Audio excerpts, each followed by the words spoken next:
Hello, guys. I'm Lila, and I'm only an 18-year-old girl. No, I'm not married, and this is not a story about my mother-in-law or something. But this is a story about my grandma, Harriet, who was a nightmare mother-in-law to my mom, Elsie. Why am I telling this story? Because she tried to use me to separate my parents. Harriet is my dad, Gabriel's mother. She is a super psycho woman who has made my mom's life a living hell. She used to live with my parents until my dad was forced to kick her out. I didn't even see her until I was 12. They simply didn't trust her around me. Why? Well, she tried to convince my dad that I wasn't his child, that mom cheated and baby trapped him with someone else's child. When I was a little over 12 years old, I started to become interested in meeting Harriet. She had gotten in contact with me in some way and was pestering me for regular visits. A lot of my friends had good relationships with their grandparents, and I wanted that as well. Mom's parents were long dead, so there was only Harriet left. I begged my parents to have a relationship with Harriet. I said, "Mom, Dad, please let me have a relationship with Grandma. I want to see if we can have a good relationship. Most of my friends have grandparents. I feel left out." "Lila, it's not that easy, dear. Harriet has already hurt us in more ways than one. You already know why we have limited contact with her. You do realize that she tried to take your dad away from me and you." "I know that, Mom. You guys have already told me everything. Look, I know she has been horrible to you, but she has changed. She has even apologized for the incident." "She has only apologized to you, Lila. Mom should have apologized to Elsie first. She still hates your mom, dear. Even after I give her so much money, she insults Elsie and tells me to leave her. I'm afraid she is trying to manipulate you. I don't think you should have a relationship with her." I begged and pleaded with my parents for days. In the end, my mom felt guilty for coming between me and my grandma. Meanwhile, Harriet was pestering Dad and trying to make him feel guilty for keeping me away. So, my parents were kind of forced to let us keep in contact. After that, I used to frequently hang out with her. She was attentive to me, and I felt like I finally knew about my grandparents' love. I did love her too, but still managed to notice some red flags about her. When my mom went to drop me off at Harriet's house, they had a small conversation. I was already inside the house when they talked, but I could very clearly hear their conversations. Mom said, "Harriet, I understand that we have our differences, but let's not make Lila suffer for that. I know that my daughter wants to stay connected to you, so I have allowed this to happen. Please don't do anything to break our trust." "You must be so pissed, Elsie. You can see that I am starting to win. I already took away your daughter. I will take away Gabriel as well. Once I have them both, you will lose. I know you are still planning to send me away from your lives. But hear this out, Harriet. Gabriel will never leave me for you. And we won't let you get off easy if you try to use my daughter against us. We will see just how loyal your daughter will be to you. Time will tell. Consider this a little warning." Saying this, Harriet just closed the door in my mom's face. I was stunned, but kept my mouth shut. I slowly went to the living room and pretended not to hear anything. I didn't speak up, guys. I know it was wrong. I thought Harriet loved me and I didn't want to lose her, so I never told Dad about the conversation, and neither did Mom. Harriet never stopped showing her hatred towards Mom. Grandma used to berate Mom in front of me when I was with her. She always said, "Your mother is a useless woman, Lila.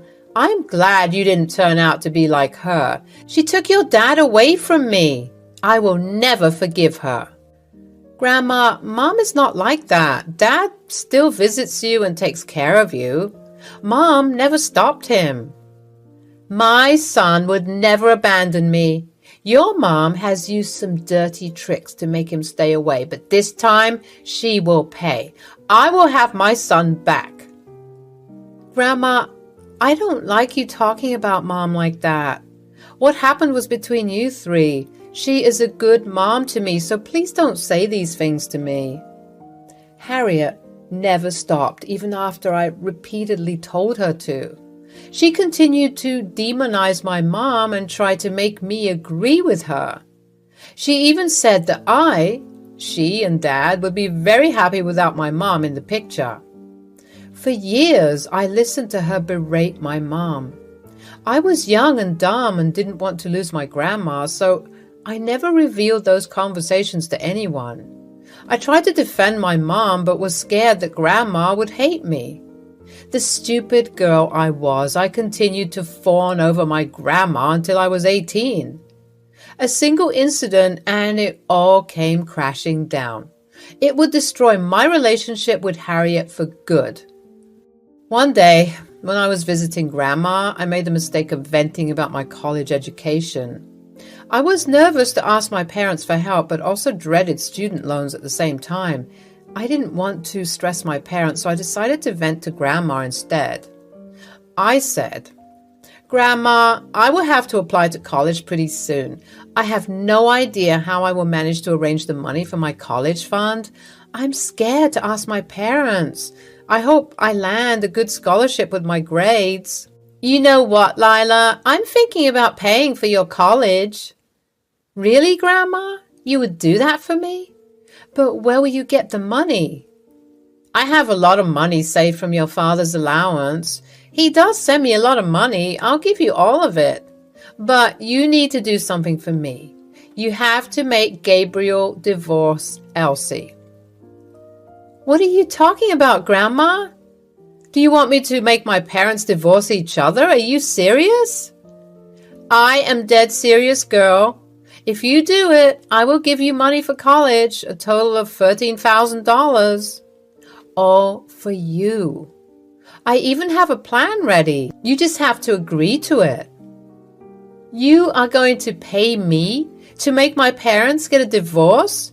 You have to be kidding me. This can't be real. I will give you half of my money right now. You can have the rest later. I just need your word that you will do your best to make it happen. I didn't think she was serious.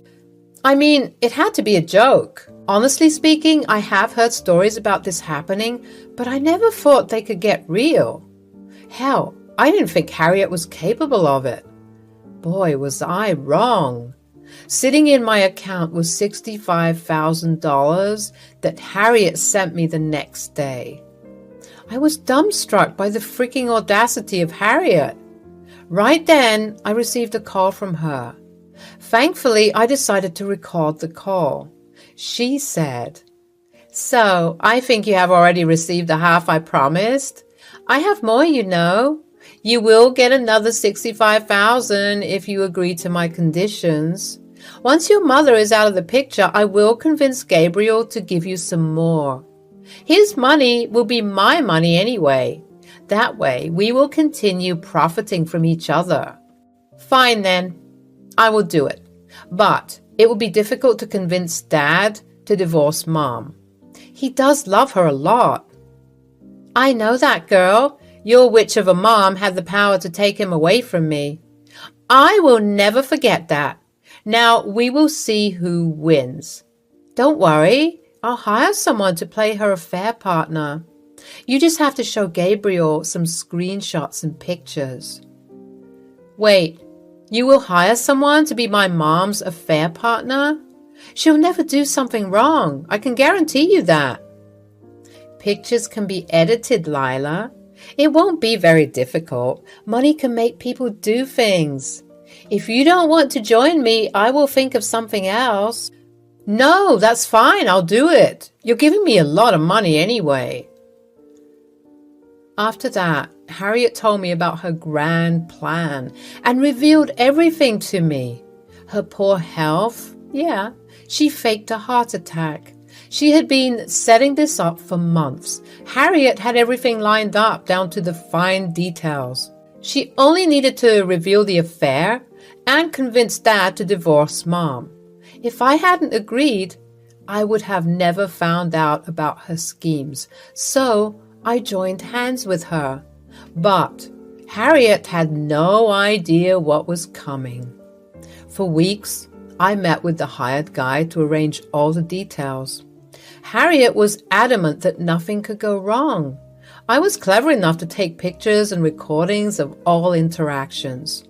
Harriet didn't know because, well, I do know ways to fool her. I collected all the evidence and went straight to my parents. I sat them down and said, "Mom, Dad, there's something I need to tell you guys. It's about Grandma." "What is it, Lila? Is she sick again?" "Tell me now. I'm getting worried."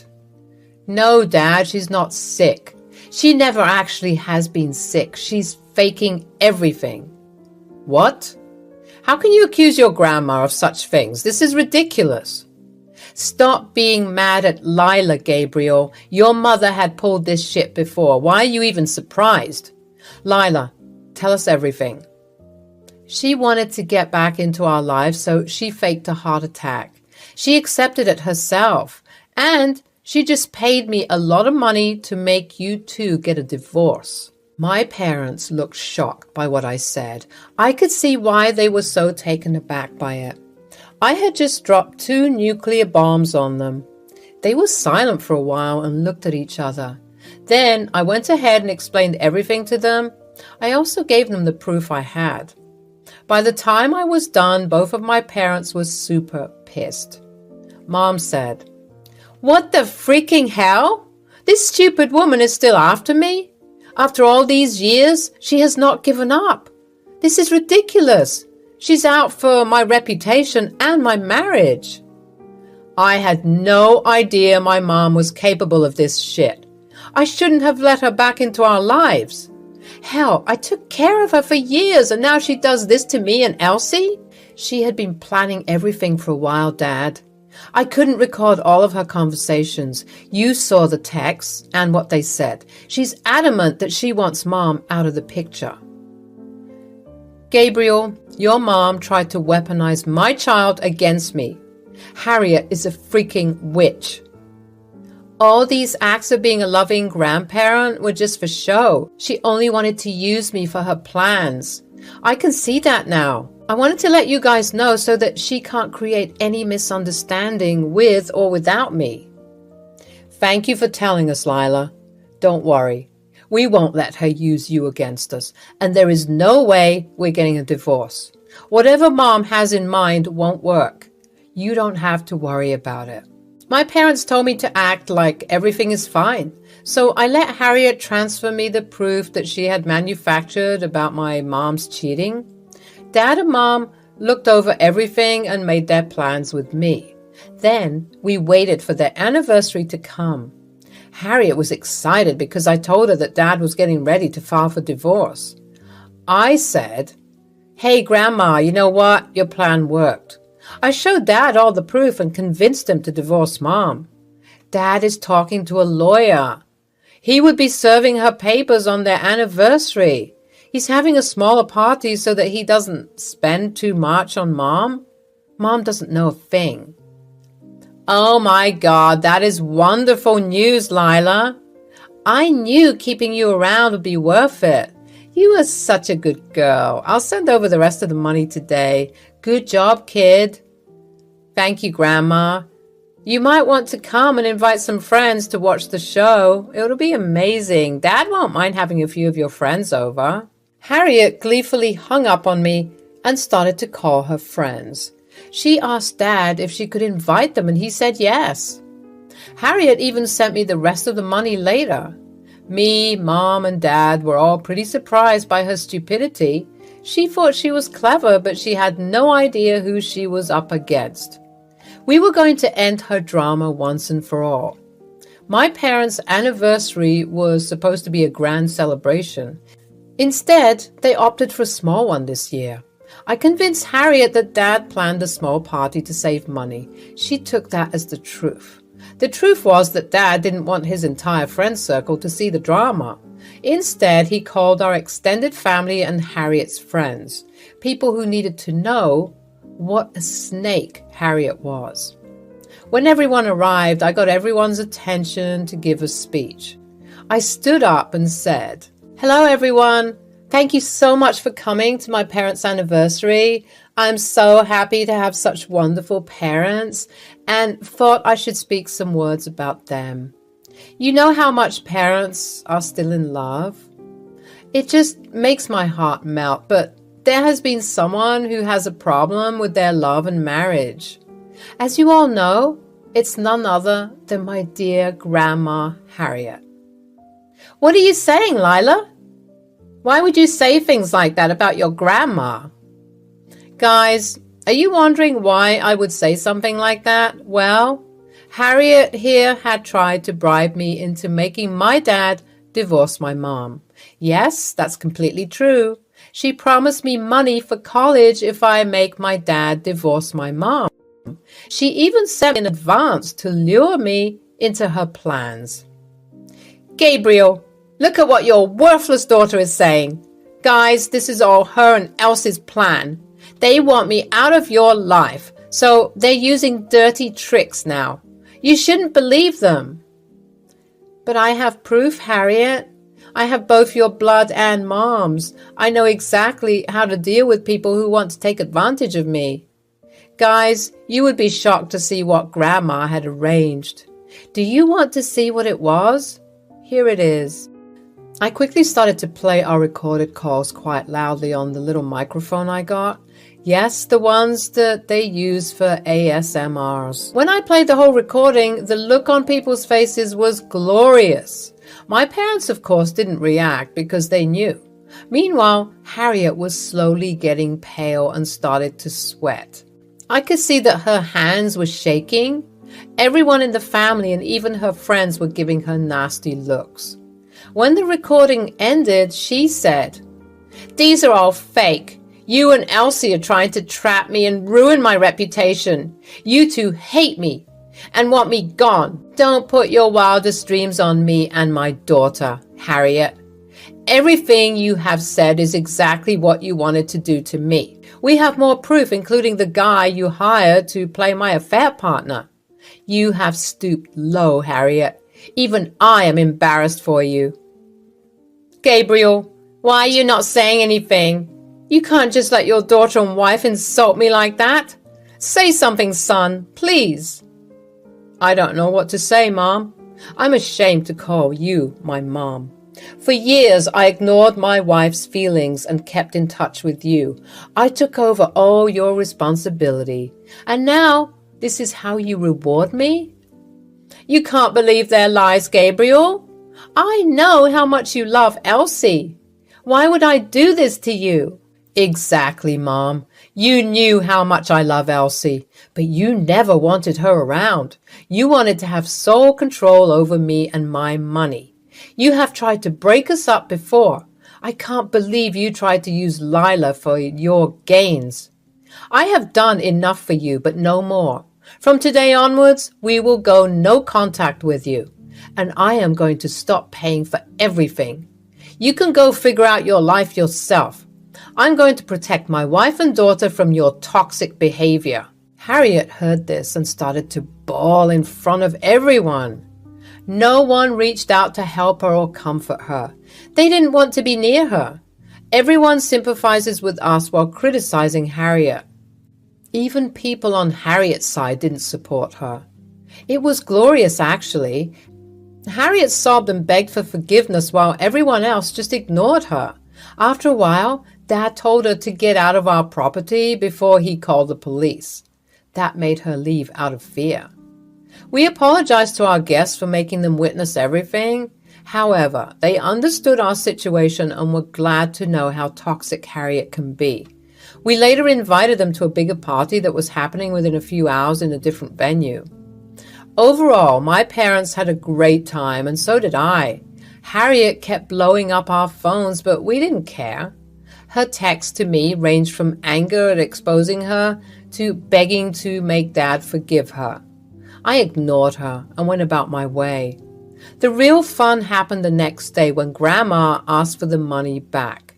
Harriet said, "Since you've decided to betray me, I have no use for you anymore. Don't even think about coming near my house again."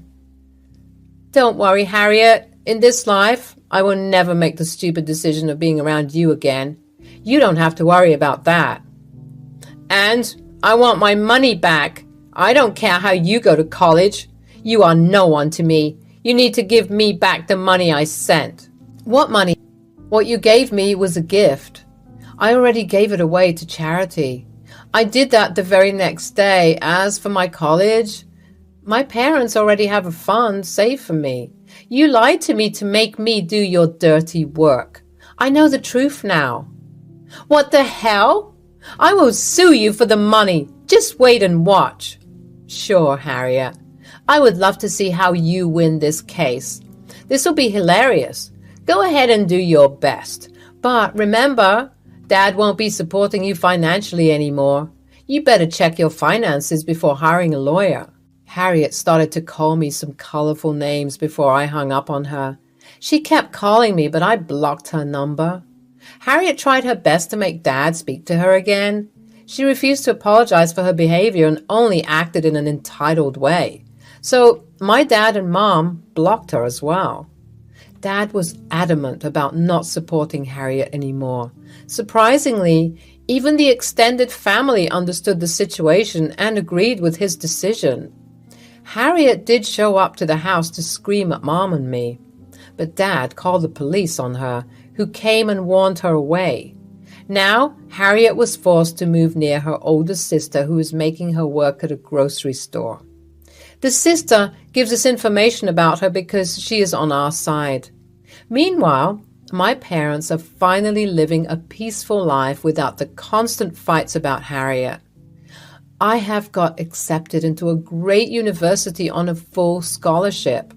Life is good, and I can tell everyone the hilarious story about my grandma. Hi there, I'm Tawny, and I'm 23, she, her.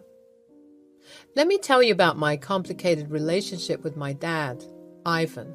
So I have some serious daddy issues. I mean, who doesn't? This is, of course, due to the toxic behavior of my dad because he wasn't exactly the best father figure. As far back as I can remember, it was like our household was constantly walking on eggshells. My mom, Betty, and I had to endure emotional and verbal abuse from him, and it was just so messed up. I don't know why he was so awful back then, but as I grew up, I couldn't help but resent him more and more. I mean, come on. A daughter should feel safe and loved around her dad, right? But instead, I found myself rebelling against him. I'd argue with him even when my mom, who is the sweetest person you'll ever meet, couldn't say a word to him. Our arguments would escalate into screaming matches, and it got so bad that our neighbors started calling the police on us several times. Can you imagine how toxic that was? It was like living in a war zone. I just couldn't stand how he treated us and how he made my mom cry all the time. As I got older, I became more vocal about my feelings and called him out on his behavior, but it was like talking to a brick wall. He never listened or tried to change. It was frustrating and heartbreaking at the same time. I remember the first real time I stood up to him. I was only 12. "Dad, I can't take this anymore. The way you treat us is just so wrong."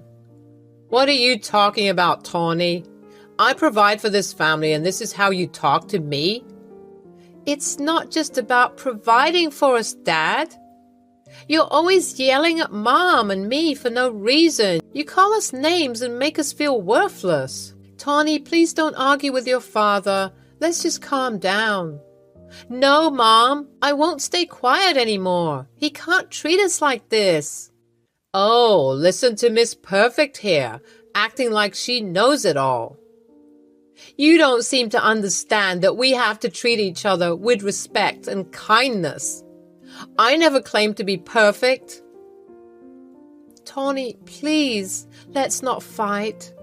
Mom, you deserve better. We both do. You shouldn't have to put up with his constant anger and criticism. You think you know everything, huh? You're just a kid. I may be a kid, but that doesn't mean I can't see what's happening. You've been hurting us for years, and it's not right. Tawny, please stop. Let's just try to get along. No, Mom. I won't stay silent anymore. We need to stand up for ourselves. You will not talk back to me like that. I won't be silenced. We deserve to be treated with love and respect, not fear. That's it. Go to your room now. Fine, but I won't back down. We need to change, Dad, or I won't be a part of this toxic environment anymore. Despite all the pain and anger, there was still a part of me that yearned for a loving and supportive father figure. I wanted to have those special daddy-daughter moments that I saw in movies or with my friends. But with Ivan, it felt like an impossible dream. I remember another time when he punched me. I was 14. Dad, is that you? Are you drunk again? It's the middle of the night. Don't you have work tomorrow? Mind your own business, brat. I don't need you watching over me. Watching over you? I'm worried sick about you. Do you even realize how your drinking affects our family? Oh, here we go again. The little princess thinks she's so much better than me. It's not about being better, Dad. It's about you putting yourself in danger and hurting us in the process. Mom's always terrified when you come home like this. Mom's always terrified. Wow, poor Mommy. Terrified, huh? She's a grown woman. She can handle herself. It's you I gotta take care of. You're missing the point. She shouldn't have to handle this. It's funny, you know, how I have to take care of a grown man because he's just a man-child. Watch your tone, young lady. You don't know anything about life. I may not know everything, but I know this isn't right. You're hurting yourself and hurting us too. You think you can lecture me, huh? You're just a spoiled brat. I'm not a spoiled brat, Dad. I'm your daughter, and I deserve to have a father who cares about us and doesn't put us through this pain. You better watch yourself or you'll regret it. I won't back down, Dad. You need help, and I won't stop until you get it. We all need a better life than this. That's when he lunged forward and punched me square in the face. I immediately felt the blood pouring out of my nose.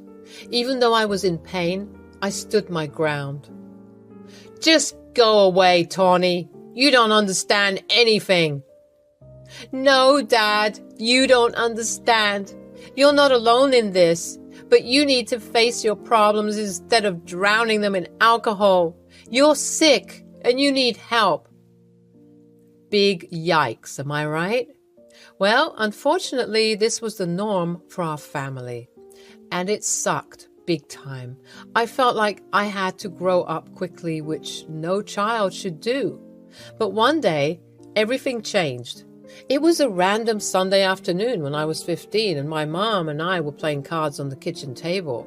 Out of nowhere, there was Ivan, my father, looking all distraught, holding a duffel bag in his hand. Honestly, I didn't feel any sympathy for him at that point. I pretty much hated him by then. I didn't even call him Dad anymore. It was just Ivan. He seemed sad when he spoke, saying he had to go on a trip. I couldn't help but spit out something spiteful, telling him I didn't care where he was going. But of course, he ignored me. Mom asked when he'd be back, worried about the rent that was due soon. Ivan said he'd be back by the end of the week, but that was the last time we saw him. A week passed, then 2 weeks, and still no sign of him. The rent was due, but he wasn't answering any calls. Mom, my grandma Harper, and my granddad Frank tried everything to reach him, but nothing worked.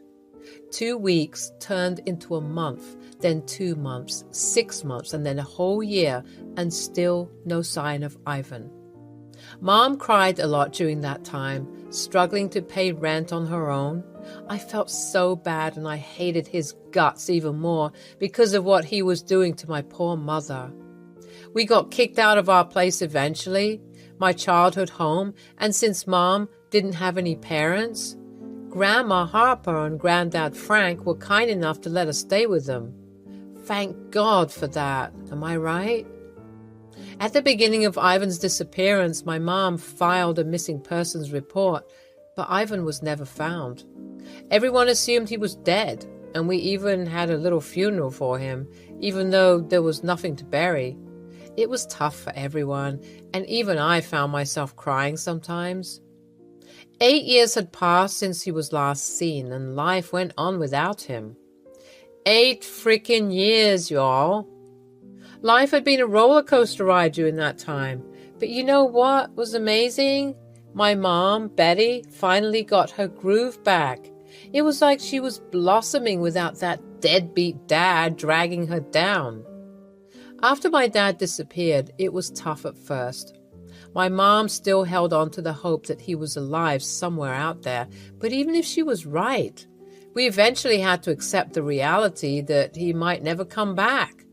It was hard, especially for my mom, but slowly we picked up the pieces and moved on.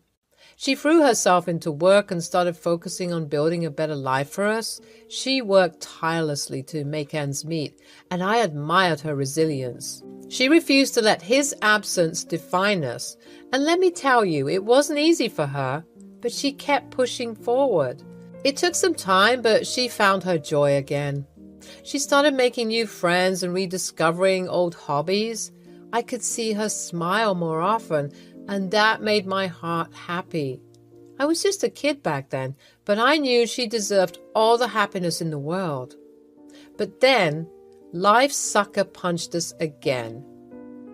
After 8 years of being without Ivan, we lost Granddad Frank, my grandma's rock, in a terrible car accident. It was like a nightmare, and we couldn't believe he was gone. That drunk driver turned our lives upside down, and we were left grappling with the pain and emptiness. Grandma Harper, well, she was hit the hardest, losing her son and her husband within such a short time. It felt like her world shattered. She was like a broken puzzle, and we didn't know how to put her back together. Mom and I tried our best to be there for her, but grief is a beast that's tough to tame. In those dark days, all we had was each other. Anyone who's organized a funeral, especially on a budget, will tell you it's a whole roller coaster of emotions. We were all dealing with Granddad Frank's funeral, trying to get everything organized while struggling with our grief. It was tough, but thank goodness for the community who stepped in to help us through it all. So picture this. The funeral was underway and we were trying our best to keep it together. You know, be strong for Mom and Grandma Harper. But then, out of nowhere, it was like I saw a ghost. Seriously, my heart stopped for a second. There, coming towards us, was none other than my long-lost, supposedly dead dad, Ivan. I couldn't believe my eyes. I mean, it had been years since he vanished, and everyone assumed he was gone for good. But no, there he was, looking like a complete wreck. I honestly didn't think it was him at first. I thought it was a homeless person who maybe lost his way, but nope, it was Ivan. It was shocking to see him like that. So thin, with a dirty beard and yellow teeth. It was like looking at a total stranger. My emotions were all over the place, and before I knew it, a scream escaped from my lips. I couldn't help it, you know? It was like all those years of hurt and anger just erupted at once. And guess what? My mom and grandma saw him too, and they were just as shocked as I was. Well, let me tell you, that sight was too much for my poor mom to handle. She fainted from the shock, and I had to jump into action, trying to revive her. It was all so overwhelming. Thankfully, Grandma Harper stepped in and started fanning her, but I was left standing there, facing my dad after all those years.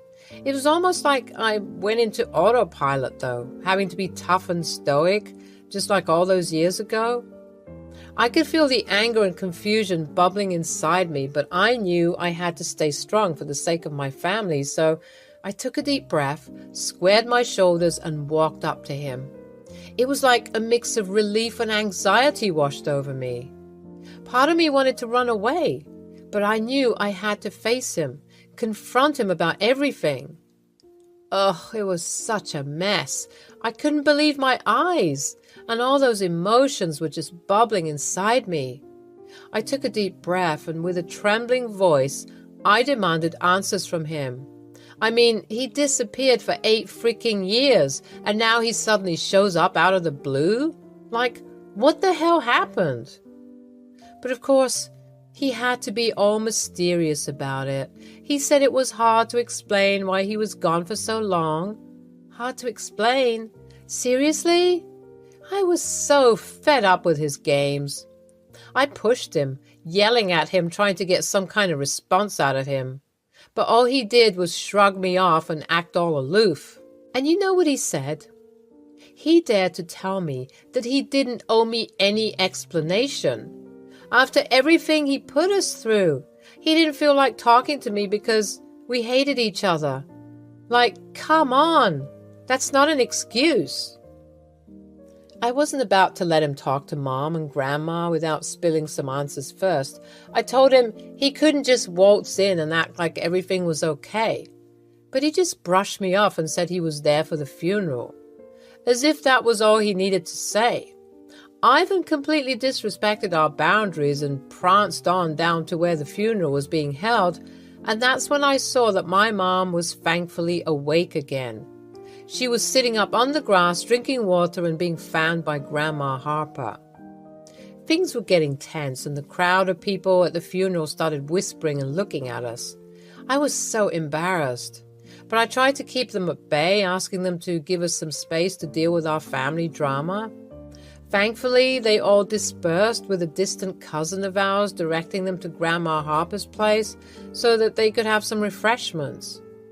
Mom, who was always the sweetest and kindest person, looked at Ivan like she wanted to murder him. I had never seen her like that before. The tension was so thick you could cut it with a knife. Mom looked at him, her eyes full of anger and sadness all at once. She said, "It would have been better if you didn't come. Why are you here?"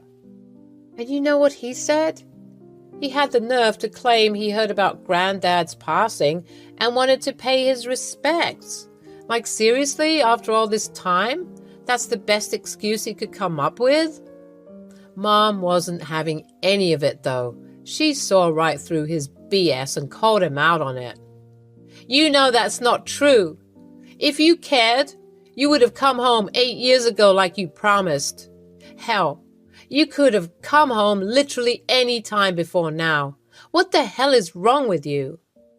She didn't hold back, and honestly, I was so proud of her for standing up to him. But Ivan was a mess, stammering all over his words and fidgeting like crazy. It was like he couldn't stand still. And then I noticed something off about him. He was scratching himself like crazy, and his eyes seemed all distant. It hit me that he might be on drugs or something. Without hesitation, Mom asked what we were all thinking.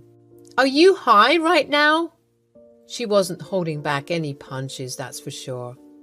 Ivan tried to come up with some explanation, saying a lot had happened in the past 8 years and that he got mixed up with the wrong crowd, but he assured us he was doing better now.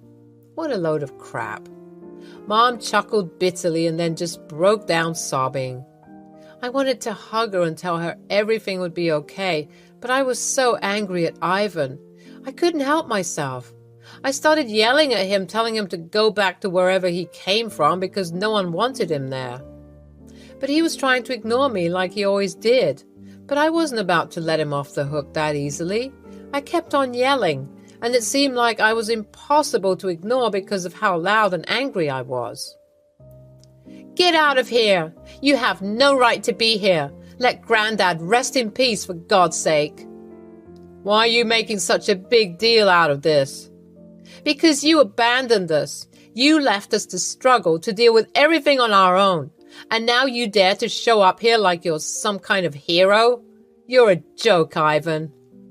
"I had my reasons." "Reasons? What reasons could justify leaving your family behind like that? We needed you, Dad. But you were too wrapped up in your messed up world to care about us." "I don't have time to deal with you, kid. Step aside." Mom, look at me." Grandma Harper had been quiet this whole time. She had a blank stare and was looking off into the distance, furrowing her brows now and then. I placed my hand on her shoulder to comfort her, and she responded by sighing and leaning in, as if she was snapped back into reality. "He's here for the inheritance." "Mom, please look at me." "Ivan, you are the scum of the earth, you know that? You're worse than the sewage." "Mom, please." "Tawny, please tell this man that I want nothing to do with him. I have nothing to say to him." Ooh, burn. Even his mother didn't want to claim him. "I just need to get my inheritance and then leave. Those friends I told you about, well, turns out I owe them some money and—" "That's none of our concern, sir. Please leave. We are grieving." "Come on, Mom. You're gonna act like you don't know me? Seriously?" "I don't know who you are. Please leave before we call the police." "Mom, it's me, Ivan, your son." "I don't have a son. My son died 8 years ago. I don't know who you are." "I'm not messing around, Mom." "And we're not messing around either, you bozo. Get away from this place." "I'm not talking to you." "But I'm talking to you. All my life you've ignored me, and now you're getting a taste of your own medicine." "Shut up." Mom! Mom! Mom, these people don't play around, okay? Just give me the money and I'll come back, I promise. I'll explain everything, okay? I'll explain everything to all of you. Just please, give me the money. I need the money. I need the money, goddammit. I need the money. Give me the money. We all just stood there looking at him with blank expressions on our faces. Ivan's pleas were getting more desperate and louder, but it was falling on deaf ears. He even dropped to his knees in front of Grandma Harper, begging her to listen, but we didn't pay attention to his cries. I need the money, he kept repeating, as if that was supposed to justify everything he put us through. But after all those years of abandonment, his words meant nothing to me. I was done listening to his excuses. I grabbed a shovel that was nearby and I whacked him in the head with it. He was knocked out cold. Thank you for that. No problem. His cries were getting on my nerves. You want to know the funny thing? Since he got here, he hasn't even taken one look at his father's grave. I don't know what happened to him, but he looks awful. Now the outside is reflecting the inside. Do you think that these friends of his are going to kill him if he doesn't get their money? Probably. I mean, if he's doing drugs, he must be doing some other crazy crap that would get him killed. Do you think we should give him the money? Why don't we ask Granddad? Hey, Granddad, should we give Ivan the money? Say nothing if the answer is no. My mom and Grandma amused me, and we all intently listened for Granddad's answer. Of course, there was silence. Well, looks like we got our answer. What a sad and pathetic man. I'm glad Frank isn't here to see this. Let's go, you guys. We'll find a police officer who's patrolling the area and tell them of the hobo who was near the grave. And with that, we left Ivan there and proceeded with the funeral in our home. I don't know what happened to my dad after that, but I never saw him again. I'm sure he's dead though, for real this time. Hi, I'm Kat, and I'm 25 years old. I just got married to my boyfriend of 2 years, Nate. We met at Walmart and bonded over some mac and cheese. He asked for my number and I obviously said yes because who could say no to that cute face? It was a very random place where we met, but as we started talking more and going on dates, we totally fell in love. We realized how compatible we were with each other, and then Nate proposed. It was not some fancy proposal, but it was the sweetest, and I couldn't have said no. We were making a grocery run at the same Walmart, and he said he wanted to get some mac and cheese. When we were at the mac and cheese aisle, I turned around and there was Nate on his knee with a ring in his hand. I obviously said yes. The wedding couldn't go as dreamy as the proposal went.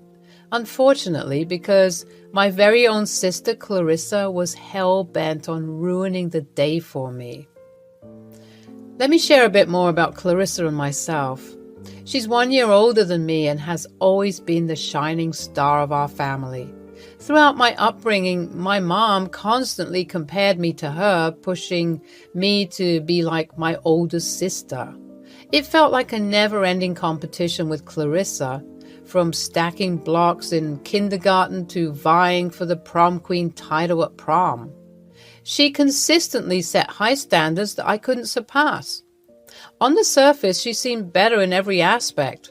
Better grades, being a state-level ice skater until middle school, and in high school, becoming the class president and a popular cheerleader. Everyone wanted to be her friend, and she even got accepted into an Ivy League college. Her first job after graduation was far superior to mine. Unfortunately, because my parents always boosted her ego and prioritized her, I found myself living in her shadow.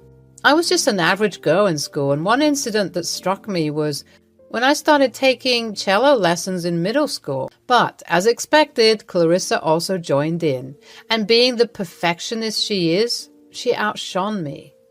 I eventually quit, and ever since, I have felt like I became invisible. Lost in her achievements. I won't lie, I couldn't help but feel jealous of her success.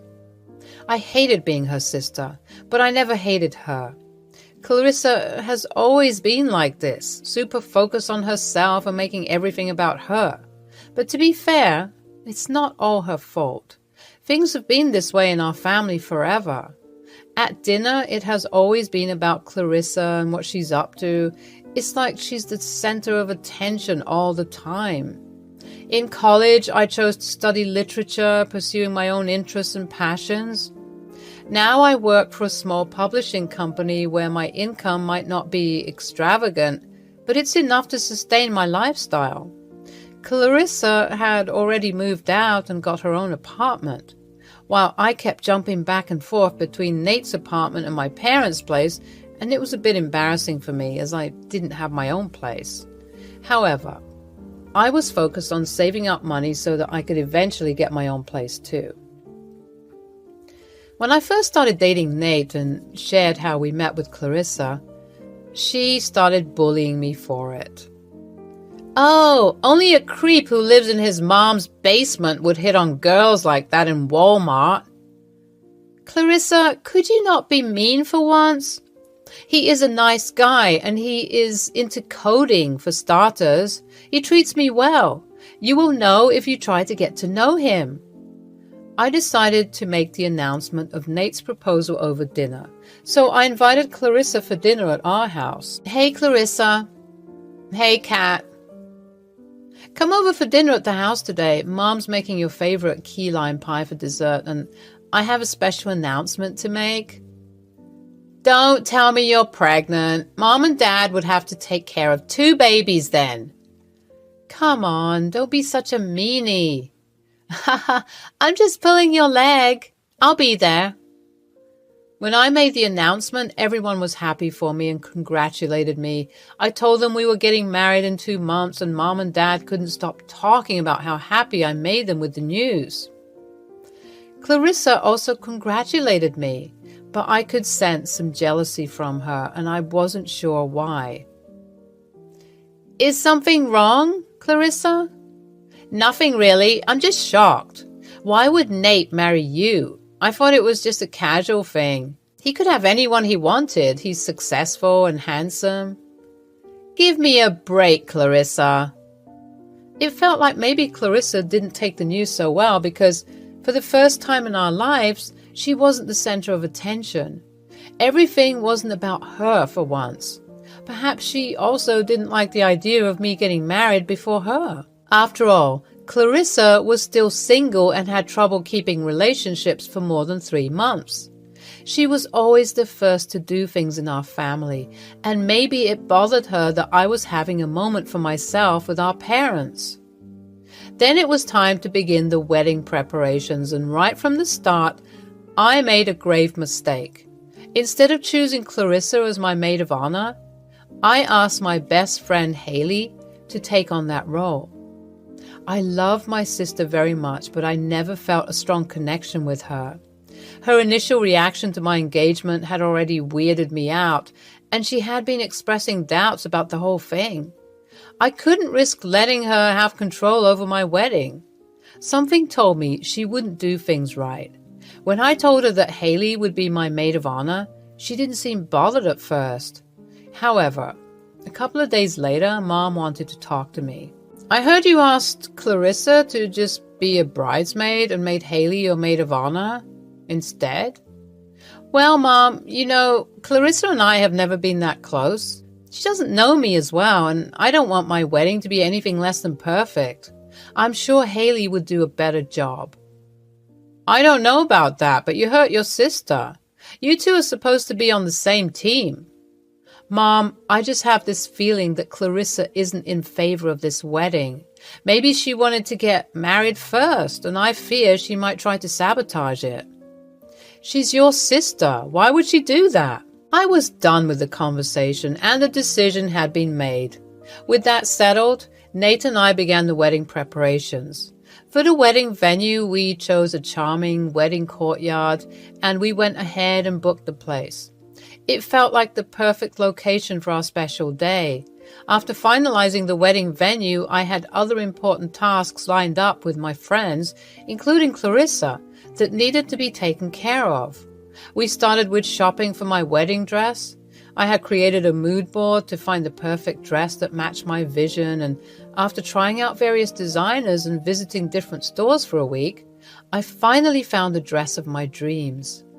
Haley, Clarissa, and my mom were with me during this special moment. The wedding gown was a gift from my parents, and it was priced at a whopping $3,000. Stepping out in a beautiful white in-bold drawer mermaid gown, I instantly knew it was the one for me. As the veil was placed on my head, my mom's eyes got all teary, and it was such an emotional moment. But leave it to Clarissa to ruin it. She just had to drop that nasty comment.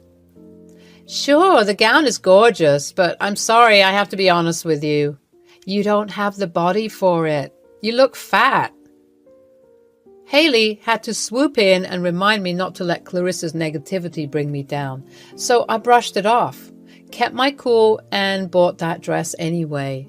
Next, we moved on to look for the bridesmaids' dresses. We decided on a beautiful coral satin dress for all the bridesmaids. However, Clarissa, in her usual controlling nature, insisted that pink wasn't her color.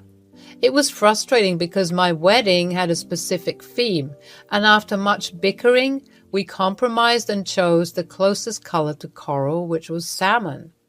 Clarissa was just being problematic and selfish at this point. Counting all the times Clarissa tried to bring me down would take forever. Those 2 months leading up to the wedding were a roller coaster of stress. Cake tasting, flower picking, seating arrangements. It was all overwhelming. Thank goodness for Nate and Haley, who were constantly supporting me and helping me out. She would constantly try to sabotage me or say hurtful things that made me question my decisions. She kept making snide remarks, trying to show me that if it were her wedding, things would be perfect and she would do it way better. I wish she could just be happy for me instead of trying to overshadow my special moment. 1 week before the wedding, Clarissa had taken some time off work and moved in with us temporarily. My parents were out running errands when Nate asked if he could come over to share something important. It was just Clarissa and me at home, and Nate had arrived, joining me in my bedroom. Nate handed me a little gift. Here's a little gift. My grandma would want you to have it. He handed me a box, and as I opened it, I found a beautiful vintage necklace inside. Oh my God, Nate, is this for me? I couldn't be more honored. I wish I could have met your grandma in person. This is so sweet. I love you, baby. I love you too. The doorbell rang, and I hurried downstairs to find the Amazon delivery guy waiting.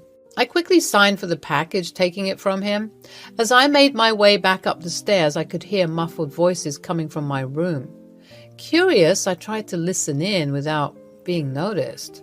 I seriously couldn't believe it when a guy like you proposed to Kat. What do you mean? You're successful, making apps, and let's face it, you're way too good looking for someone like her.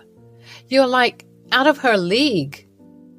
Clarissa, I think Kat is my dream girl. She's beautiful and passionate. This necklace would look better on my neck. And you know what would look better on yours? My arms instead of Kat's. Get off me! I barged into the room, and it seemed like Nate had pushed Clarissa away from him. It's not what you think, Kat. I know, Nate. I heard everything. Clarissa, can you stop acting all crazy? Are you this desperate, trying to throw yourself at my man? What's gotten into you? Try to act like an adult for once. We're not kids, and this isn't some competition. You've spent your whole life living in the spotlight, and now that I have it for once, you've gone all insane. Newsflash, the world doesn't revolve around you. I'm sorry, please don't tell Mom and Dad about this. They're going to hate me. Just get out of my sight. I'm disgusted by you right now. Clarissa left my room, and Nate tried to comfort me. I decided not to tell Mom and Dad about the incident, as I didn't want to create more drama. I was already stressed about the wedding, and adding fuel to the fire wouldn't help. I didn't even want Clarissa at the wedding anymore. I confided in Haley, and she agreed that it was best not to bring it up. Who knows what Clarissa might do next? But let me tell you, I was so mad at her. Who would stoop down that level and flirt with their sister's fiancé? That was some next-level messed up stuff. She seriously needed some major help pulling off a stunt like that. I was just fuming with anger and disappointment at her. Like, why would she even go there? It was beyond me. But then, just 3 days before my wedding, I heard a knock on my door. Kat, I know my apology doesn't hold much value right now, but I'm really sorry for everything. Not just about the Nate situation, but for how I reacted to your wedding news and poked at you for the past 2 months. My jealousy got the better of me. You know, I haven't been in a stable relationship for a while, and being the older sister, I wanted to be the one getting married first. Seeing all the attention you were getting made me feel so lonely. I realize now that Nate loves you for who you are, and no one has ever seen me like that. I don't know what I was doing. I owe an apology to Nate too. I know we didn't start off on a great foot, but I really want your wedding to be perfect. You're my little baby sister after all. Oh, come here. I was taken aback by her words, and surprisingly, all the hurtful things she said and did started to fade away. I did not know what to say, so I went in for a hug, thinking it was a genuine moment of reconciliation. Little did I know she had something else in mind. We had a little bachelorette party at a cool club, followed by a rehearsal dinner the next night before the big day. I was totally shaken by how Clarissa was on her best behavior. Like, who is the new and improved version of her? It was almost like she was trying to make up for all the drama she had caused earlier. But hey, I wasn't complaining. I was just hoping she'd keep it together for the actual wedding, too. It was the day of the wedding and things were in full swing. Hairdressers, makeup artists were buzzing around. Everyone seemed to be in a panic. My cousins, who were part of my bridesmaid squad, were already at our place. Haley and Alex, my other friend and also bridesmaid, were there too, all dolled up in their pretty salmon dresses. All the attention was on me as I got my hair and makeup done. Clarissa complimented me on how beautiful I looked. When I put on the dress, my mom and grandma couldn't stop crying, and I was just overwhelmed with emotions. We did a quick toast, but to be honest, I still had a major cold feet. Then came the first look with Nate, and we both turned into a puddle of tears. After that, the photo frenzy began, capturing all those moments before the moment. Walking down the aisle, holding my bouquet, I started the walk with my dad, followed by my awesome bridesmaids. The ceremony was beautiful, and finally, Nate and I were officially husband and wife. The evening was a blast with music, food, and endless chatter. Everything seemed to be going perfectly. Nate and I were mingling with the guests. We were on cloud 9, taking care of the guests and eagerly waiting for our wedding cake to be brought in. But then, out of freaking nowhere, I spotted a familiar face in the crowd. Max, my ex-boyfriend from college. What the actual hell was he doing here? I was shaken to my core when I saw Clarissa holding Max's hand as they swaggered over to me. Like, what on earth is happening right now? This was some next-level drama I did not sign up for. Max, what are you doing here? Max was clearly wasted, and all those memories of our college days came rushing back. Ugh, he was into partying, drugs, and just being a total mess. No wonder we broke up. Congratulations, kitty cat. Who invited you? Seriously? He's my +1. Are you kidding me? Why would you do this? Oh my God, Clarissa, you're driving me insane. Who's this dude? Well, Kitty Cat and I share some history together. They sure do. My blood was boiling with fury. I had never hated Clarissa more than at that moment. I couldn't believe she would do something so selfish and disrespectful. I felt terrible for Nate. He looked totally weirded out by Max's presence, and who wouldn't be? But just when I thought things couldn't get any worse, disaster struck. The freaking champagne glass was hit with a silver spoon, and that dreaded ting, ting, ting sound filled the air. It was time for the speeches. And of course, Clarissa, not missing the opportunity to steal the spotlight, dropped Max's hand and rushed to the front, snatching the microphone from Haley. I couldn't even believe my eyes at that point. This was supposed to be the happiest day of my life, and she was turning it into a total nightmare. I didn't know whether to scream, cry, or do both. I just wanted this whole circus to end. All right, everybody, gather round. Let's have some fun. So here we are at Kat's wedding, and let me just say, it's been a roller coaster of emotions for me. Let's talk about the groom, Nate, over here.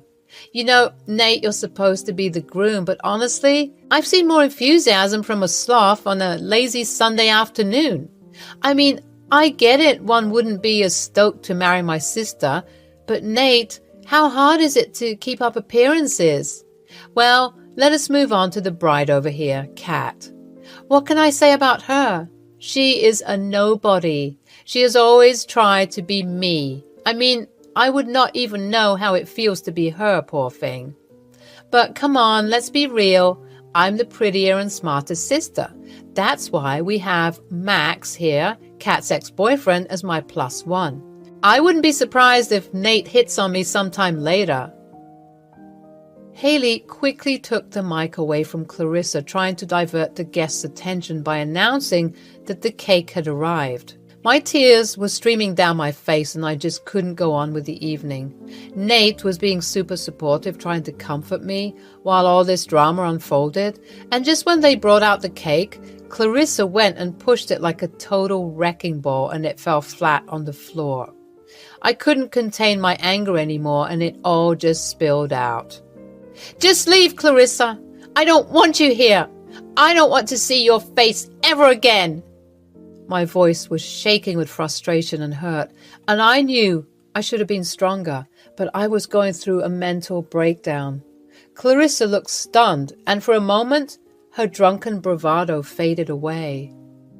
It was clear that my words had hit her hard, and I could see a flicker of remorse in her eyes, but it was too late. The damage was done, and I couldn't take back what I had said. The pain and anger were still there, bubbling inside me like a volcano. "Haley, Alex, can you please escort Clarissa out of here?" And so they did. With Clarissa gone, Nate took over the mic. "Hey everyone, I just want to thank you all for being here and celebrating this special day with us. I know things got a bit heated, but let's not let that overshadow the evening that lies ahead of us. And to my wife, Kat, I love you with all my heart, and I promise to be there for you, to support you and to love you unconditionally through all the ups and downs of life. Today might not have gone exactly as we planned, but it's a reminder that life is unpredictable and we have to cherish every moment." After the wedding, Nate and I had an amazing honeymoon in Italy, and it was the perfect way to unwind and enjoy each other's company. Living our best life, exploring the sights and devouring the delish Italian food, but the whole drama with Clarissa at the wedding still had me feeling down. I moved my stuff to Nate's place, but Clarissa was MIA. No calls, no texts, nada. My parents are mad at me for standing up to her and throwing her out of my wedding. Honestly, I had enough of Clarissa's toxic energy. Cutting her out of my life was the ultimate power move. I mean, how could she be so heartless? No apologies, nothing. No way was I going to forgive her for that mess. As for my parents, they better wake up and see that Clarissa's the one stirring up trouble. She needs to take responsibility for her actions. A week went by since we were back from Italy, and still nothing from the family. I'm standing tall and holding my ground. If they finally get it and show me some love, I'll consider talking things out. Until then, I'm focusing on my new life with Nate. Hi, how are you all? I'm Brenda. I'm currently 29 and will be 30 in 2 months. I have recently gotten out of a horrible experience related to my husband and his mother. I swear, I used to think that marriage is not that difficult to handle, but boy, was I wrong. Yes, I'm a strong girl since I managed. When I was unmarried, I had my life pretty well and sorted. I had a job as an assistant vet. My life was surrounded by pets, and to be honest, I loved being around them. I loved adventure. I had an old bike belonging to my father. I often took it out for a spin. If my dad didn't have much sentiment towards it, I would have taken it for myself. My dad raised me single-handedly and never made me feel like I didn't have a mom. He is an excellent father, and I'm really lucky to have him. I moved to Chicago, where I got a job as an assistant caregiver to a veterinary clinic. It started very smoothly, and I was picking on the process fast. I met John very unexpectedly. I was very late once and had to take a cab. The cab driver was handsomely single. He is the epitome of a charming boy-next-door trope. He had some bomb-ass features, especially his hair. It looked so soft and silky. He was my type. He was also too smooth with his words. "So, ma'am, where to?" His smile was radiant, and he gave me a cheeky smirk now and then. Sometimes he would lock eyes with me through his mirror. I would blush, but I didn't give any unnecessary signs. "What's your name, if you don't mind telling me?" "Why do you want to know that?" Want to take me out or something? I mean, I don't mind if you don't. Winks. Please, you are not my type. Ouch, that hurt. Well, how about being friends? Depends on how you are treating a lady. I'm just messing around. Okay then, deal. Do you like Italian? I have a great restaurant in my area. You would love it, I guarantee. Are you serious about taking me out? Well, I love Italian. Sounds great. That day, I was highly energetic at work. My colleagues were very amazed by my grand gestures. There was usually this one dog that annoyed me a lot, but I managed to keep my calm even in that situation. Pauline, my go-to buddy, came skipping towards me. She then gripped my shoulders tightly and looked at me with a cheeky grin. Girl, what's going on? Am I missing anything? Are you hiding something from me? Jesus, get a grip. You scared the shit out of me. Everything's good. I'm just really happy. Yeah, sure. Is that the reason why you've been spacing out during the case discussion today? What's the source? Well, I met a really cute cab driver today. His name is John. He offered to treat me to an Italian restaurant today. Say what now? A cab driver? Bruh. Now, don't judge. I mean, is he that cute? Yes, he is. If I get a snap of him, I'll send it to you. But you better not hit on him. He's mine. Oh, please. I have eyes on someone else. He's pretty cute too. Winks. That evening, I was picked by John. He was smelling nice and looked so good. I was nervous and fidgety. I mean, it is my first time trying to find the man. He took me to a very beautiful place by a small lake. It was a cozy place and maybe not that posh, but the food was amazing. John's deep brown eyes, framed by thick, expressive eyebrows, are his most captivating feature. They are warm and inviting, radiating kindness and sincerity. When he smiles, his eyes light up, revealing a genuine and infectious joy that draws people towards him. Gosh, it was hard to fall for that smile. We stuffed ourselves with pasta and wine and ice cream. A wonderful evening. He gave me another offer. He said he would make me meet his mother since she would like me a lot. The way things were moving too fast should have been a dead giveaway that this all was a red flag. So, you live with your dad? Not. Dad stays with my uncle in Michigan. He got this house long back for themselves, but then Mom left and he and I started to live. But you know, my dad's not a fan of staying in one place for long. He loves traveling. He owns a beautiful bike. It's old and all, but it's still sturdy to go on. He visits me sometimes, like currently he's here right now. He would leave in a week. Wow, your dad sounds like a rock star, like a total biker badass. Would he even like me? That, again, depends on how you'd approach him. After all, he is the type of father who protects their daughter from a freaking fly, so.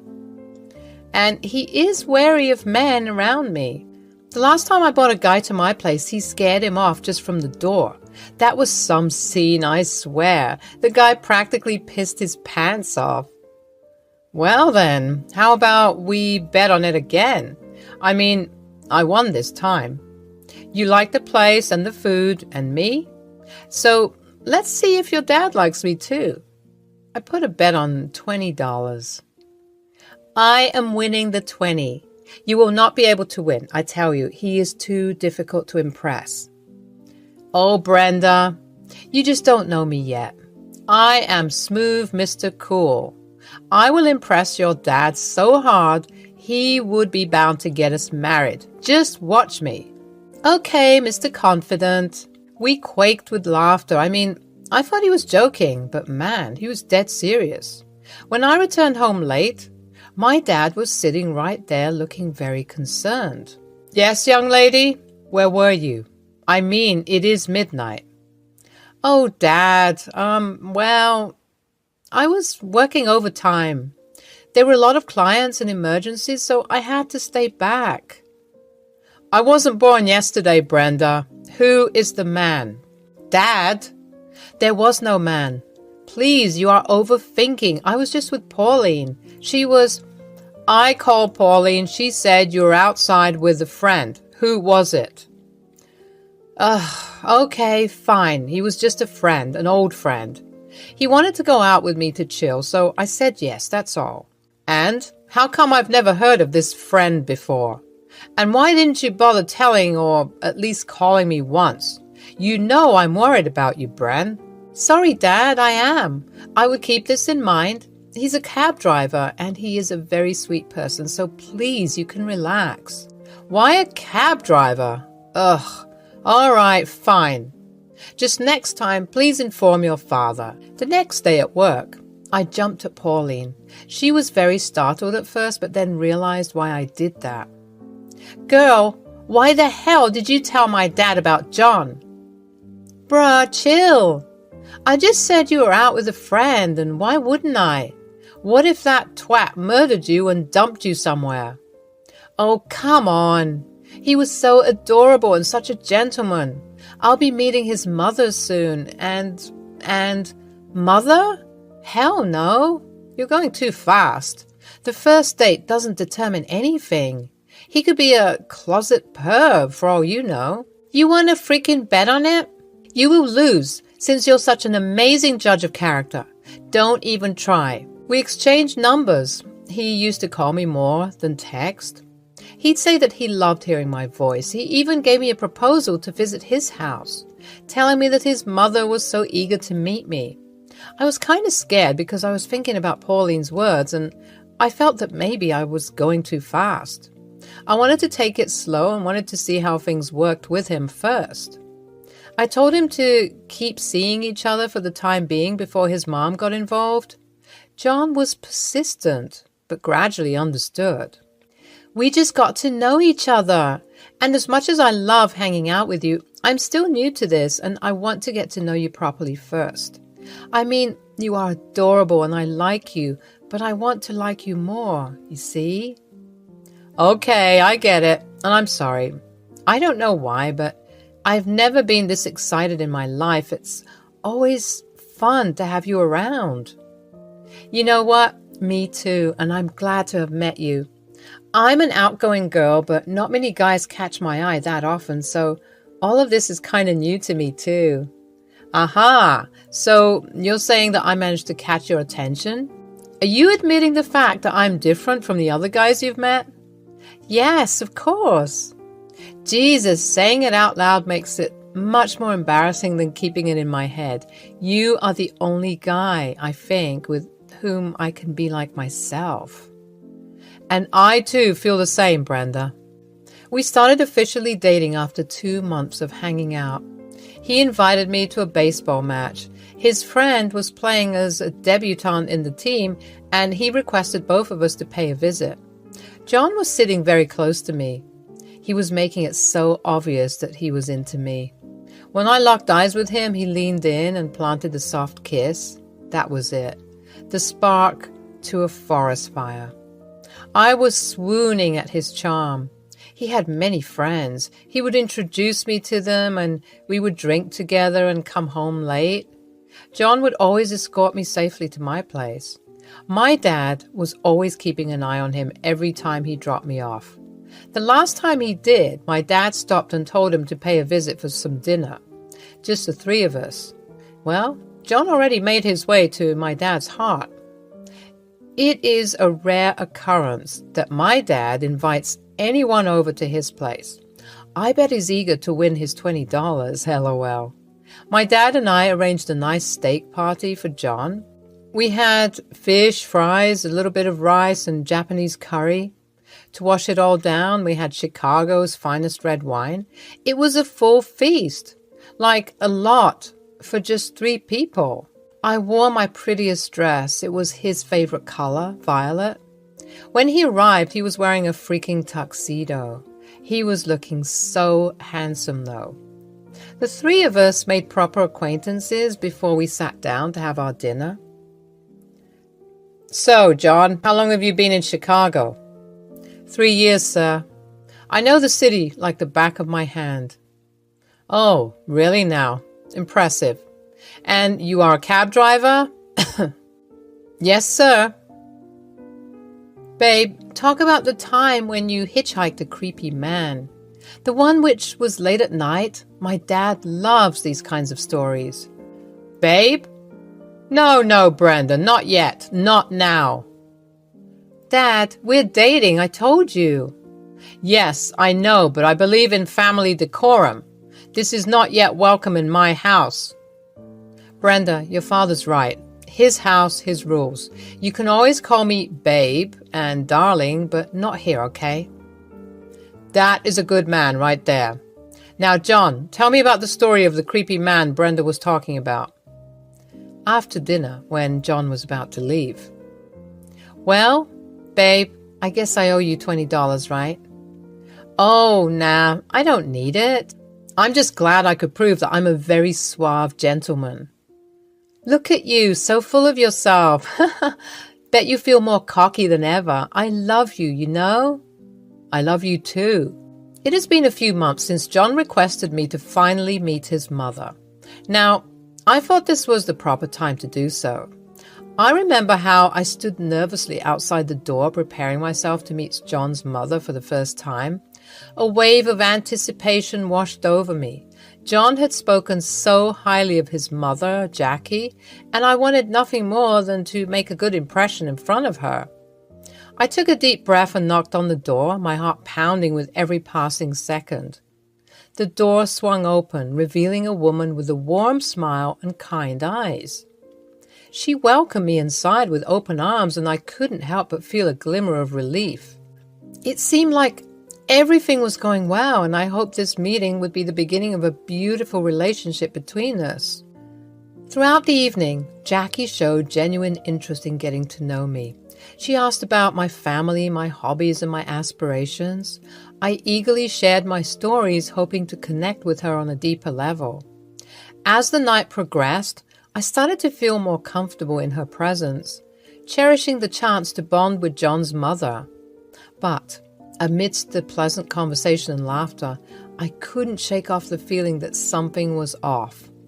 Jackie's smile, though warm, seemed forced at times, and her gaze occasionally flickered with an unidentifiable emotion. I couldn't help but wonder what lay behind those eyes. As dinner came to an end, Jackie excused herself from the table, leaving John and me alone for a moment. I turned to John, my eyes filled with curiosity and concern. Do you think your mother likes me? There's something off about everything, and I can't quite put my finger on it. He excused himself too. After 20 minutes of sitting in absolute silence, they both came in with a plate of desserts. You know, Brenda, it has been a long time since I met someone as wonderful as you. My son is extremely lucky to have found you. He always had an eye for the good stuff. I mean, I won't deny it. He does find his way into people's hearts. He gets me too. You have raised your son well. So, have you guys thought of marriage yet? Did my boy pop the question? I choked so hard on my cupcake. It took me a while to get it out of my windpipe. John glared at his mother. I don't know whether that was out of anger or embarrassment. What? What? Did I say something wrong? I thought he already did it. Baby, were you going to propose to me? Thanks, Mom. It was true that John wanted to propose, and when we went to our next date, he popped the question. I said yes, because I was charmed by this man. The wedding was simple and calm. The reception took place in a small hotel because we didn't want John to waste too much money on these things. I was glad enough to get him as my husband. Jackie was present throughout, but she was silent. That stone-cold expression returned on her face. Her mind was probably bubbling with thoughts that I would never know. She seemed very half-hearted. I mean, I would have empathized with her if she was feeling sad that her son has grown up and was getting married.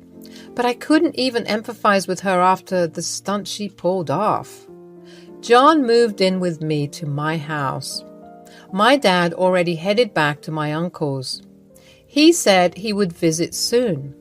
John and I more or less settled down well. We made some changes together. John turned our bedroom into his dream room. I don't mind much because I'm not picky about decor. I got to arrange the living room and a bit of the kitchen. Pauline visited us shortly after getting married. She was extremely ill, so she couldn't come before. It was nice to have her and John get to know each other. Everything felt perfect until things started missing from my house. What do you mean, missing? First it started with my accessories, then my favorite jacket. That was a costly one too. Small things are disappearing now and then. Okay, that's weird. Did you talk to John about this? I did. He kept saying I probably misplaced it. I mean, help me look for it, but he wasn't too keen. Should I come over and help you out? I am your good luck charm after all. It's all right. I'll deal with it just fine. I probably did misplace it. After all, I cleaned the whole freaking closet. This still didn't give me much assurance as things kept disappearing into thin air. I would often think about it at my workplace. This went on for a year, especially when John and I went on our honeymoon. I returned to a trashed house, like someone entered and they made a huge mess.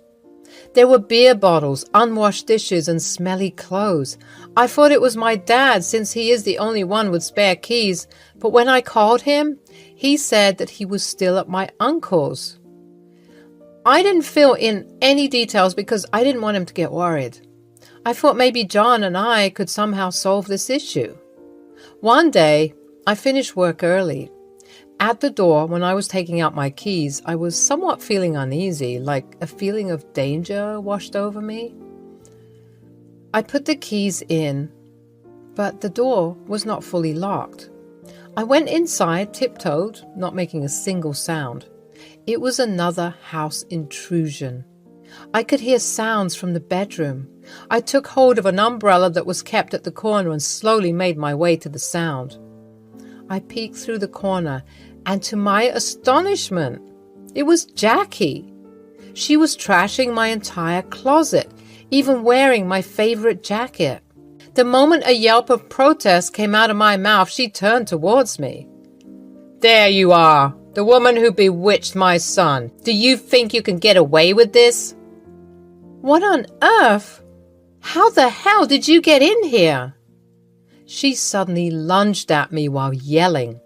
"This is my son's house, not yours, you filthy vermin. These are all mine, my things. You don't even deserve this life. The first time I saw those eyes, I saw nothing but filth." She grabbed my hair tightly. I was so scared and hurt. My hands automatically lifted themselves. The umbrella came down on her head. It was not a massive blow, thank goodness, but enough to knock her out. I called the cops and John. Jackie confessed to her misguided intentions, tearfully admitting that her actions stemmed from a deep-seated fear of losing her son. She apologized profusely, recognizing the pain she had caused in our relationship and the violation of our privacy. Her love for John had driven her to desperate measures, but she now understood the gravity of her actions. She was okay and handcuffed. I showed her and the cops my property papers as proof that I was not the crazy one there. The cops found Jackie guilty of intrusion and theft. They also gave me a warning to use weapons carefully on people. John sighed, his face filled with a mix of regret and sadness. "Brenda, it's complicated. Jackie has always been overprotective and she couldn't let go of me when we got married.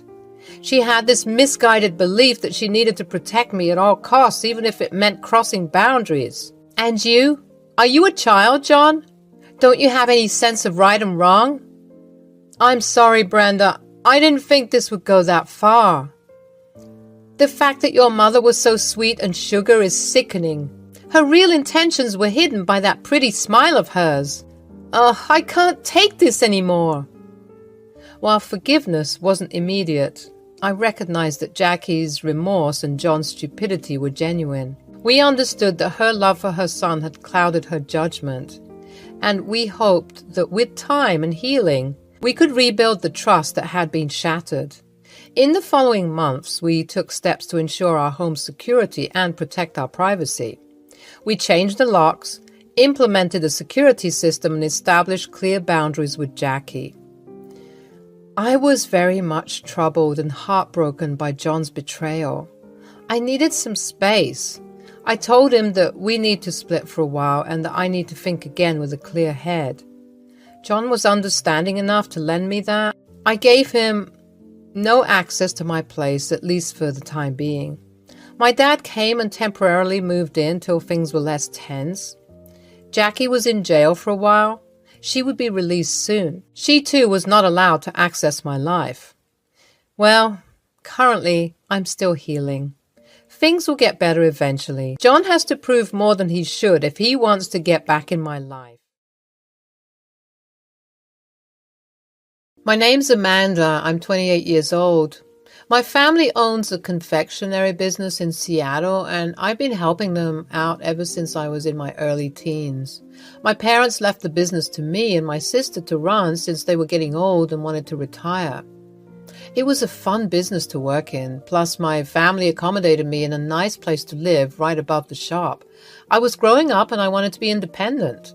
Every morning at 8 a.m., our shop opens and we welcome customers with a warm aroma of freshly brewed coffee and soft, creamy delectables. Chloe, my sister, was the type of person who would not help in any contribution, but be present whenever an event took place, like she would show up as if she owned the thing or something. Our parents were really tired of her not being serious and fooling around with the expenses.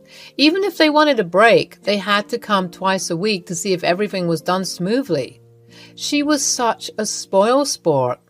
I disliked her. It had always been a tumultuous journey being Chloe's younger sister. I vividly remember those early years filled with constant bickering and petty arguments. Chloe had a way of making me feel like I was living in her shadow, always overshadowed by her accomplishments and dreams. As we grew older, the gap between us seemed to widen and our differences only multiplied.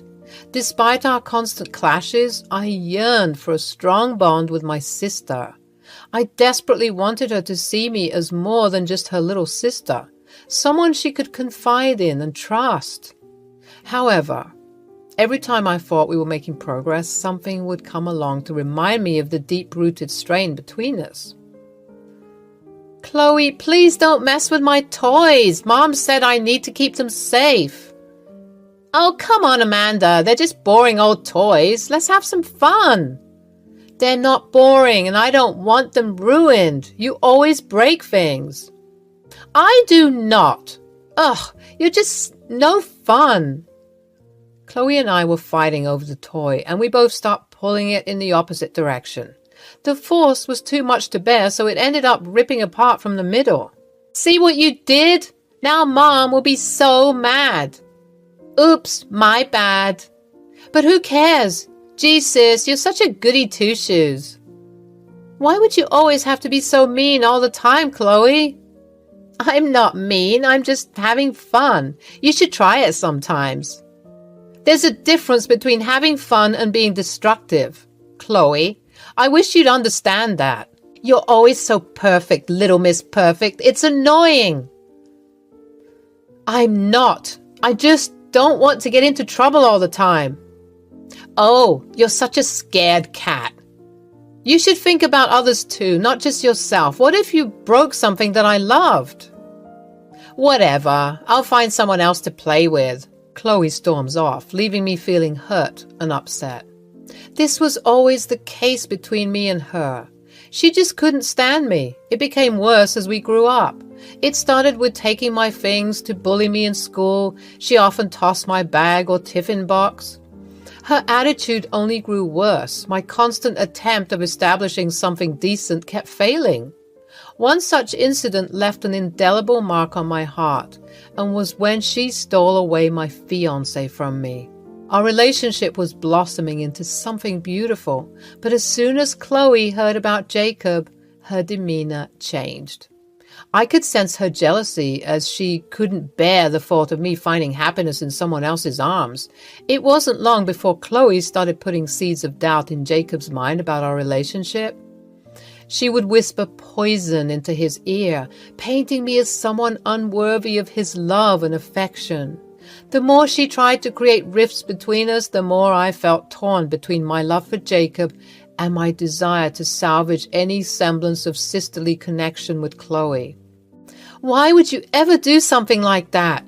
What have I ever done to you to deserve this? You always did this. Why? Just why?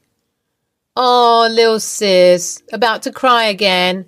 Jacob was dating a sore loser until now. I'll always be the showstopper in your life, Amanda. You can't ever have the good things in life. Besides, have you seen yourself in the mirror?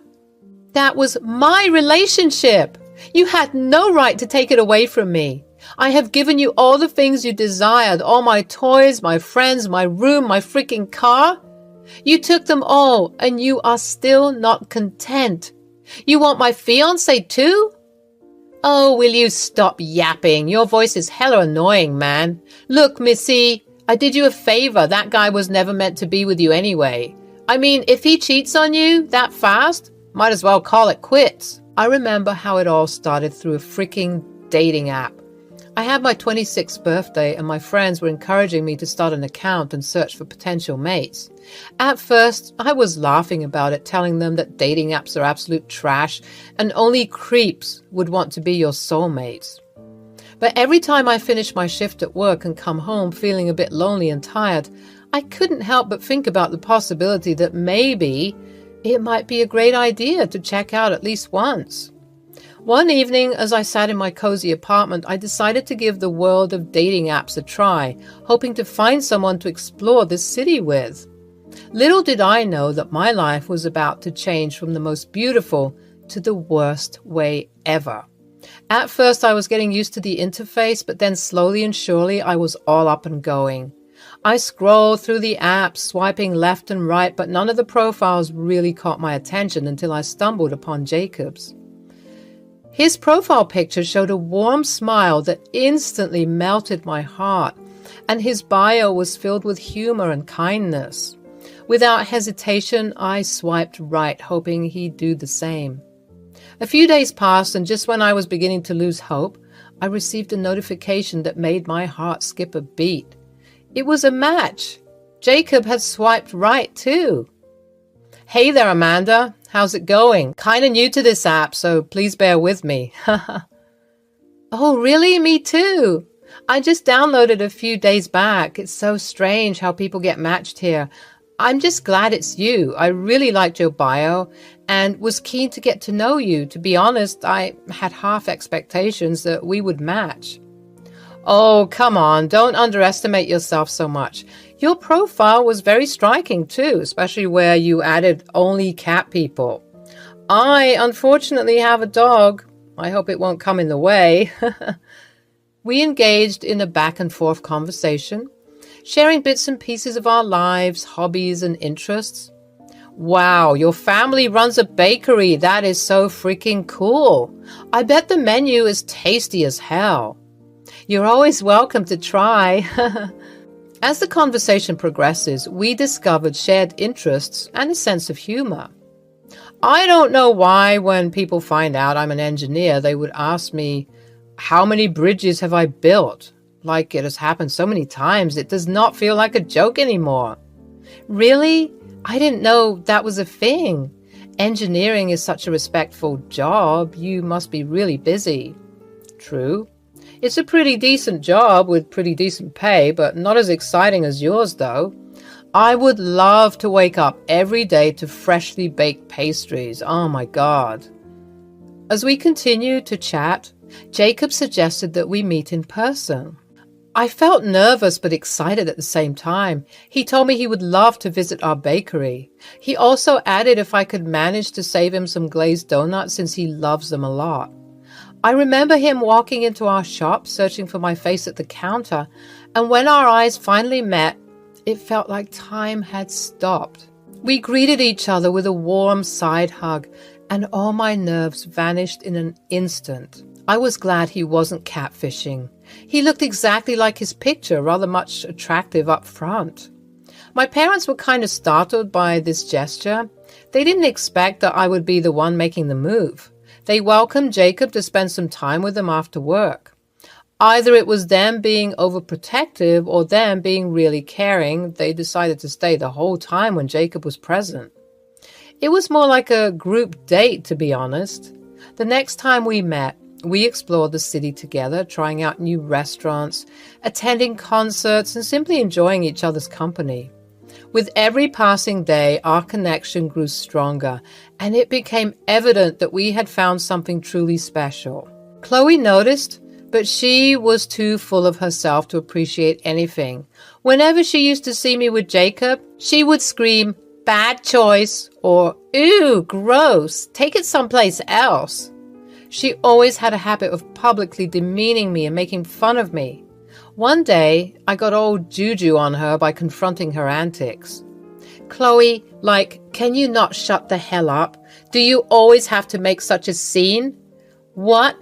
I was just saying the truth. You guys were drooling at each other like some 90s kids drooling at their first candy. If you want to get finicky, love hotels are always available. The bakery isn't your honeymoon." "And since when did you care about the bakery, huh? Who was the one spending all the hard-earned expenses on Jimmy Choos and Chanel? You know damn well that shit's pricey, and still, you are so shameless." "You are not my mother, little brat. I can do whatever I want. It's not just your shop. I have equal rights to this property." "Piss off, sociopath. Jesus, Mom should have left you somewhere." Our parents were so tired of us fighting constantly. They tried to separate us from a very early age, but somehow we always managed to piss each other off. There were times she and I would have fistfights. I know how toxic this sounds, but her behavior was causing a lot of hindrance in our mental health. I started to hate her, but I also felt bad that a chance of potential sisterhood was never happening. To keep my mind off things, I kept my focus on my relationship with Jacob. He owned a really good house. He was an established engineer. He had successful projects and his portfolio was damn clean. When he invited me to his place, I was really scared. I didn't know how his parents would react to me. Their son is extremely talented and I'm just plain old me running my family business with no talent of my own whatsoever. But it didn't go as bad as I thought it to be. His parents arranged a feast, which I felt was really unnecessary because I eat so little. I could barely stuff my face with food. They were having a conversation while I was trying to keep up with them. More or less, it was a great day. Things started to take a weird turn when Chloe started to seduce Jacob. At first, it started with subtly, light touches on his shoulders or stroking his back gently whenever she got the chance. This happened for a year. Jacob seemed not to mind or feel bothered by this at all, which should have been a red flag. But I thought he was just being oblivious. He freaking proposed to me. I felt my heart soar as he got down on one knee and asked me to be his partner for life. Through tears of joy, I said yes, feeling an overwhelming rush of happiness and gratitude. I so knew I didn't do the right thing. Don't you think you guys are rushing into the thing a bit? He's not running anywhere. She was sitting at the back of the office of the shop, eating a freshly baked macaroon. You were not supposed to eat that, Chloe. That was a fresh batch. Oh, no one will notice. We make plenty of batches every day. Oh, really? Do you even know how difficult it is to make macarons? Have you ever tried baking one? Oh, so you want to lecture me now? Do you really think people take you seriously? If you do, you are mad, delusional. I'm not here to argue with you. I'm just here to remind you that we can't have fresh batches. That is not professional.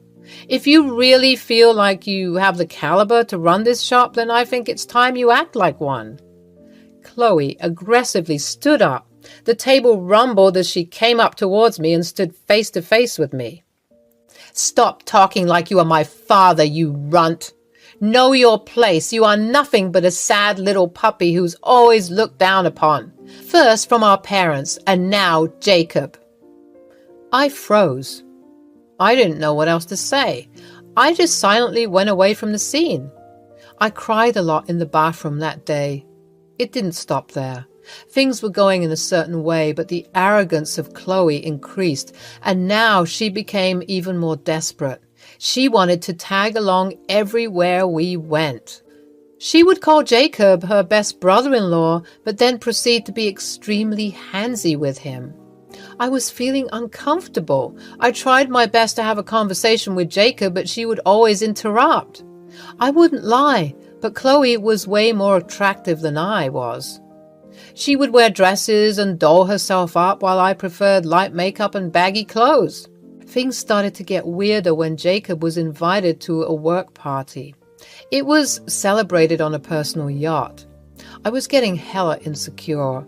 If I knew how posh his lifestyle was, I would have thought about not going with him. I was a very simple girl, and a gala life was not mine, but definitely a thing for Chloe. Weirdly, she was invited. Like I was the freaking fiancé, but he evidently enjoyed Chloe's company more. He introduced me and Chloe to his friends.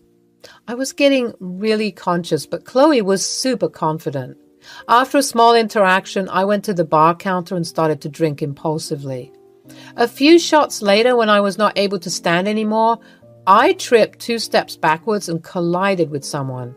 I turned around to see a tall man wearing a black suit and a white tie. He was talking to another woman with a drink in his hand. Whoa, lady, are you okay? I'm really sorry. I didn't see you there. I'm just a bit buzzed. I'll be okay. Are you sure? We can provide some lime juice if you want. It will help you with that buzzing head of yours. That would be really nice, actually. I think I overdid it. He took me to one of the private compartments and made me sit. After 5 minutes, a glass of fresh lime juice arrived and was given to me. His name was Michael. He ordered another whiskey for himself. While we waited, he struck up a conversation with me, and to my surprise, I found Michael to be genuinely kind and easy to talk to. We laughed and shared stories and discovered common interests. As the night progressed, we continued to enjoy each other's company, and he made sure I felt included and cared for. It was as if we had known each other for ages, and the connection we had was unexpected but undeniable. As the party came to a close, Jacob called me on the phone asking where I was, so I quickly excused myself from Michael and left. He requested me to stay in touch with him, so I gave him my number. He smiled. He really liked my company and wanted to continue the conversation further. Where the hell were you? I was looking for you everywhere. At the restroom? Sorry, I was really drunk and I wanted to throw up. Why can't you take some responsibility? You know this is my office party. If people found out who you are to me, then it would have been so embarrassing. Thanks to Chloe, she maintained her composure pretty well throughout. My colleagues absolutely loved her. I was silent the whole time in the car. I know I messed up. I was so busy talking to Michael. Wait, should I tell him about Michael? But what if he gets angry? I won't be able to deal with it. Throughout the ride, I could see Chloe's satisfactory smirk. She was always happy whenever I was miserable. I never thought that my life could take such a painful turn. It was a sunny afternoon, and I decided to surprise Jacob with a visit to his place and apologize for all the things I had done at his party. As I approached his front door, my heart was filled with love and excitement, eager to see the man I thought was my husband. But as I stepped closer, I heard hushed voices coming from inside. At first, I dismissed it as maybe Jacob talking to a friend or his parents. But something inside me couldn't shake the feeling of unease. Ignoring the nagging doubt, I opened the door, hoping for a warm welcome. To my horror, the sight that greeted me was like a punch to the gut. There, in the living room, I saw Jacob and Chloe, my own sister, locked in a passionate embrace. It felt like the world stood still for a moment as I processed the heartbreaking scene before me. The shock turned into disbelief and then into an overwhelming surge of pain and betrayal. I couldn't believe what I was witnessing. I wanted to scream, to confront them, but my voice failed me and I felt paralyzed. Finally, finding my voice, I managed to choke out their names and they quickly pulled away from each other. Chloe looked angry and Jacob attempted to explain, but the words fell on deaf ears. The betrayal was too much to bear and I said what I had to and fled from the apartment, tears streaming down my face. Hey, Amanda, where are you? What happened? I called Michael, unable to process the entire situation. Can I please come over? Please, I can't. I feel like I'm going to faint. Oh shit, wait. Tell me where you are. I'm coming to pick you up. I had secretly kept contact with him because I felt really nice talking to him. He became my very good friend, even if it was a momentary experience. I knew that he would be the one who would be helping me. After that scenario, I never faced them ever again. I told my dad to take over the shop while I took a break. My relationship with Michael became really strong and he took great care of me. Evidently, Chloe didn't come back to the shop and she moved in with Jacob. They were really happy with me gone from their lives. Michael and I tried to rebuild our friendship. We would go out and spend time together. Wait, you are the boss. What? Why didn't you tell me before? Because people get wary, so I didn't want to scare you away. Oh my God, Jacob would, damn. What's going on in that head of yours? Actually, I just am waiting for the right time. I feel like we'll be meeting them soon. I had a detailed discussion with my parents about Chloe. They were very disappointed and disgusted with her behavior. They never thought she would reach that extent, so it was decided I would be in charge of the shop. Meanwhile, me and Michael started dating. It has been 8 months. His birthday was coming, so I wanted to buy him something. We thought of going to a supermarket to get him a nice pair of jeans and a shirt. He was shy at first, but agreed later on. We were roaming the streets and looking for a good shop when suddenly I saw 2 very familiar faces in the distance. It was Chloe and Jacob. They seemed to be arguing about something. As we approached, Chloe looked at us mockingly. Oh, isn't it the dear little sister? Oh, and I see you found yourself a protege. Perfect for you. Chloe? So, who is this broke-ass boyfriend? Another fish from your dating app? Man, you do have bad choices. Jeez. So, what story did you cook up to him to get his attention? Chloe, please, shh. What? Hello, Jacob. Good seeing you here. Hey, boss, Wait, boss? Yes, and this broke-ass man is my soon-to-be husband. We are engaged. Well, I hope you guys are really happy together. Thanks a lot, Jacob. We left them in awe and shock. It was so satisfactory. My parents demanded Chloe never come back to the shop if she didn't fix her attitude. Jacob, on the other hand, was always kept on edge. Michael gave him subtle threats of firing him just to play with his feeble emotion. It was good riddance. I could finally be serious about the shop. Michael was a huge support, and I was so happy to ever have met him.